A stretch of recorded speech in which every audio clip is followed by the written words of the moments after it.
So this is my morning routine that I usually do every morning. The breakfast I have, which I haven't included in this clips, but I usually do cottage cheese and eggs. So if you want a high protein breakfast and something cheap, get that because it's really nice. And then a tea that I do, and then I just do either uni work, podcast work, or read 10 pages. I usually get in the ice bath, sometimes in the morning, but this is what the ice bath looks like at the moment. So I'm not doing that this morning, just doing my 10-page reading for this morning, which was one of my Gymshark habits in January, which I'm starting back up again this Jan, which I'm really excited for. So part 2 of the Gymshark 66 coming soon.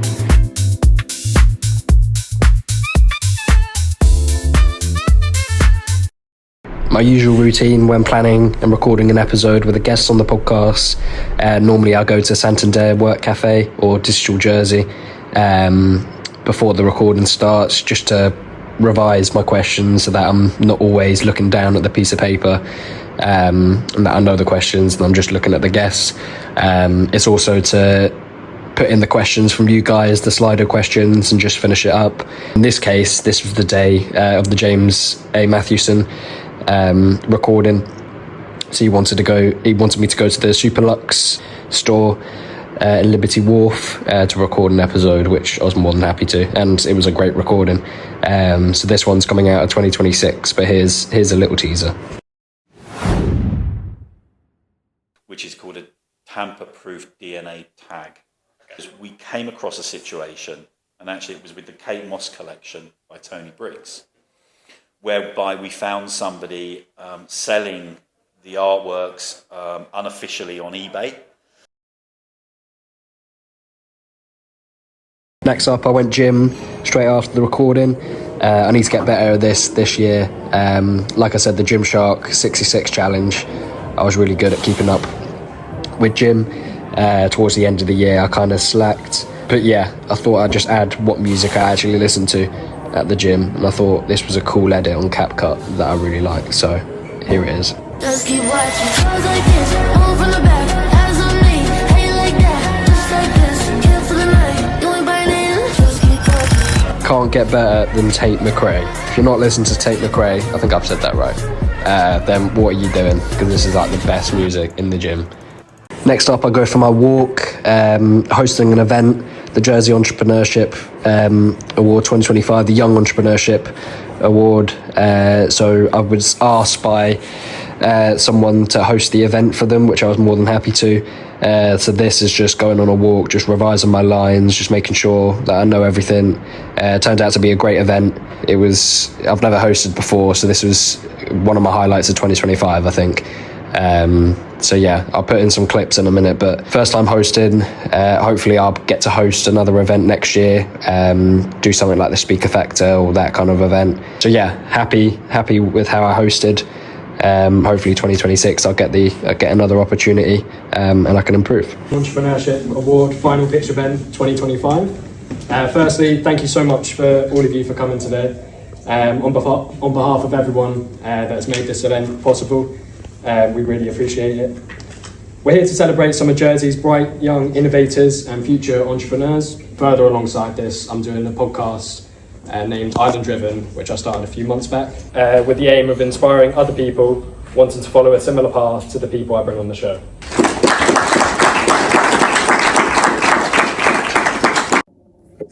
Right, because this is the last episode of 2025, I thought I'd add a little bit of what I've learned throughout this year, interviewing different guests, the podcast, my fitness and stuff like that. I'm a bit ill, if you can't tell, so bear with me.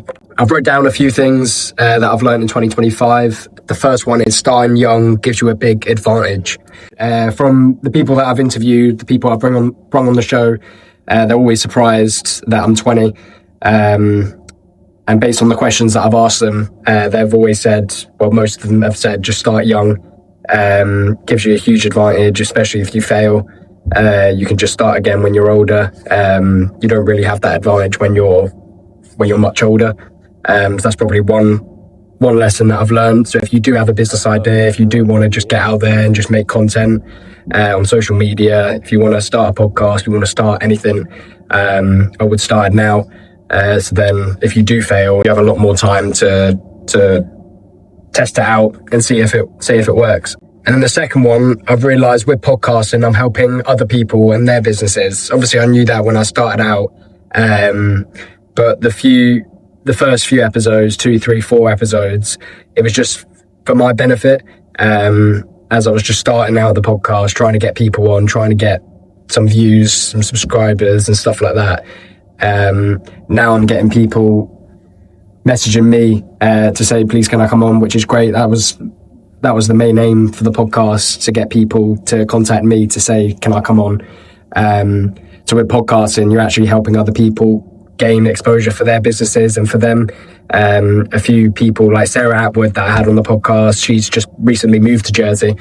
So she's trying to increase her network, trying to get out there. So the podcast was perfect for her. So that's why she reached out. And I've got a few people have reached out to me, which I'm planning on recording episodes with them next year, which is all good. But yeah, it got me thinking, with podcasting, I'm helping other people, not just me. So that's why I think podcasting is just brilliant for networking, for just starting something small and trying to scale it to something bigger. That's what I'm trying to be doing. That's what I'm going to be doing in 2026. The third one, I've got a quote: be scared and do it anyway. I think I've mentioned this in a few posts, in a few solo podcast episodes as well. This was said by Claire Bosk, who is my second guest on the podcast. Be scared and do it anyway. And that could be in regard to anything: starting a business, going for that run, going to the gym, just anything. And that's really helped me. And obviously Claire was one of the people that inspired me to start the podcast as well. If I've got any advice for people wanting to start something in 2026, just be scared and do it anyway. See how you go. This obviously feeds into, if you're young, just start it anyway as well. If you do fail, you've got time to start and think of another idea and you just go again. So yeah, be scared and do it anyway. That's a quote from Claire. My last one, I've got test it out. This was said by Lawrence on the Jersey Entrepreneur Group podcast. In regard to your business, your product, your service, just test it out. If you've got a good service, good product, good business idea, test it out, see if there's demand for it. And if there doesn't, just try again. And this obviously feeds again into being young, having a lot more time. But say if you're not young, you've still got time to start another idea if there's no demand for your first. So that's probably some of what I've learned in 2025. There's obviously loads more that I've learned, which I'll make into a post or a different episodes in 2026. That's probably the main stuff that I've learned. But yeah, I can't remember how many guests I've had. I think 16, 17, guests in 2025. If you remember, I started the podcast in April. So I'm really happy about the amount of guests that I've got on the show. And I'm really happy that people are messaging me saying, can I come on in 2026, which is always really, really good. So yeah, a lot of big episodes planned. The 30K episode that I recorded a few weeks ago, that's coming out in 2026. I'm excited to edit that. And yeah, loads more. I'm not going to say the guests that's coming on the show. That'll ruin it. I'll be posting loads of trailers, loads of posts. My goals for 2026 is to be more consistent with shorts, to make the shorts a little bit more of a movie. If you don't know, I use CapCut and then Opus for shorts. And then I use Pexels for